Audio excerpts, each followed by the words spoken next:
حضرت ابو برزہ اسلمی رضی اللہ تعالیٰ کو اللہ تعالیٰ نے بہت کچھ دے رکھا تھا، لیکن خود وہ زاہدانہ زندگی بسر کرتے تھے۔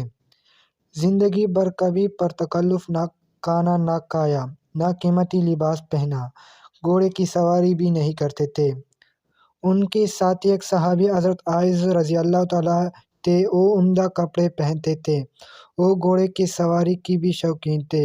ایک شخص نے دونوں میں پھوٹ ڈالنے کا پروگرام بنایا۔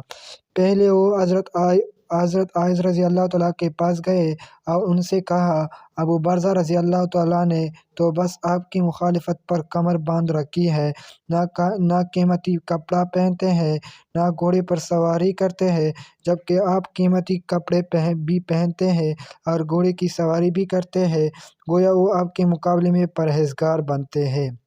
یہ سن کر حضرت عائض رضی اللہ تعالیٰ نے فرمایا، اللہ تعالیٰ ابو برزہ رضی اللہ تعالیٰ پر رحم فرمائیے، آج کون ہے جو ان کی برابری کر سکے؟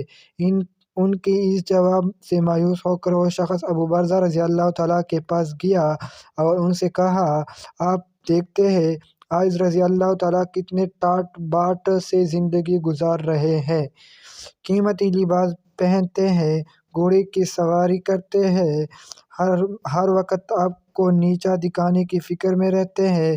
ابو برزہ رضی اللہ تعالیٰ نے اس کی بات سن کر کہا، اللہ تعالیٰ حضرت عائض رضی اللہ تعالیٰ پر رحم فرمائیے، آج ہم نے ان کے مرتبہ کا کون ہے؟